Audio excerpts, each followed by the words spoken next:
बहुत ही सुंदर चर्चा श्रीमद् दयानंद प्रकाश को लेकर के आप सभी के सहयोग से चल रही है और इसमें 15वां पृष्ठ है, उसका दूसरा पैरा है। कहते हैं कि इस निष्क्रियवाद के चरण चिन्ह महाभारत काल में ही चमकने लग गए थे।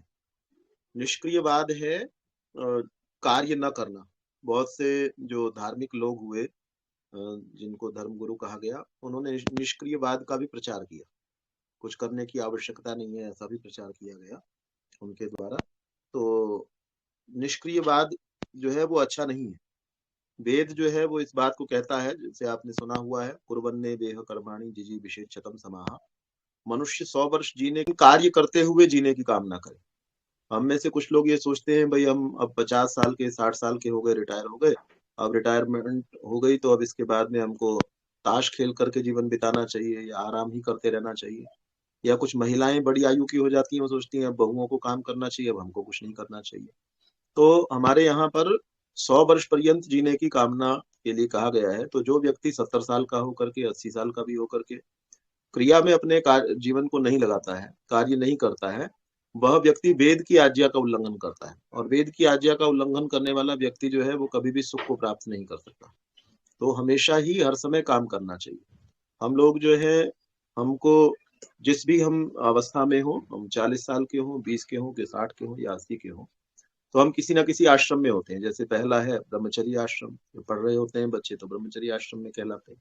तो इसके अंदर आश्रम शब्द है, इसका मतलब है जहां पर अच्छे से श्रम किया जाए। दूसरा है गृहस्थ आश्रम, तो वहां पर भी आश्रम शब्द है, उसका वहां पर भी श्रम शब्द जुड़ा हुआ है। तीसरा वानप्रस्थ आश्रम, चारों में से किसी भी आश्रम में है तो वहां पर श्रम आवश्यक है। तो ये निष्क्रियवाद जो है, यह जो सिद्धांत है, यह भारतीय, जिन्होंने अपने नाम के आगे दास लगाया, ऐसे भी बहुत सारे या कई लोग भक्त हुए। तो ये किसी का प्रसिद्ध है कि दास मलुका कह गए सबके दाता राम। अजगर करे न चाकरी और पंछी करे न काम। अजगर जो है वो कोई किसी की सेवा नहीं कर रहा होता, कोई नौकरी नहीं करता, पड़ा रहता है।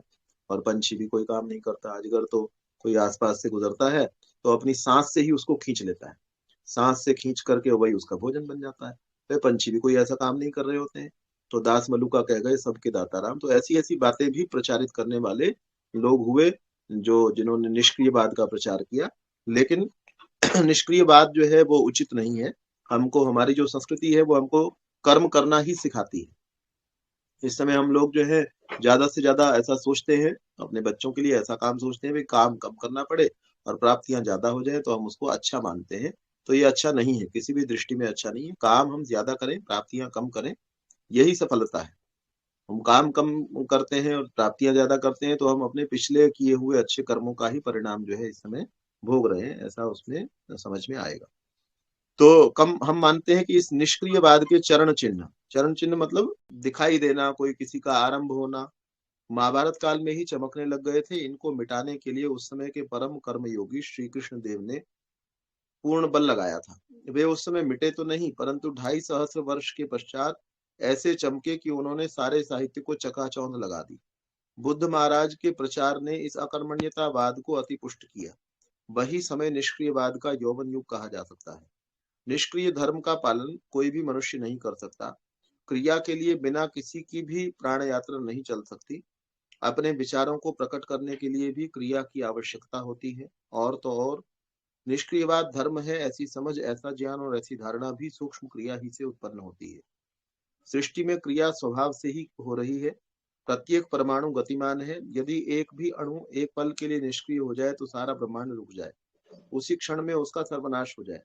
हमारे शरीर इस ब्रह्मांड का एक अंश मात्र है।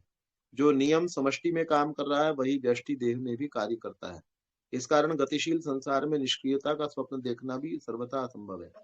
निष्क्रियता धर्म नहीं है, धर्म तो कर्मात्मक है, वह पुरुषार्थ से उपार्जित है, क्रिया से निष्पन्न होता है। इसलिए ज्ञानियों ने धर्म का लक्षण प्रेरणा वर्णन किया है, ऐहिक और पारलौकिक सुख सिद्धि का साधन बताया है।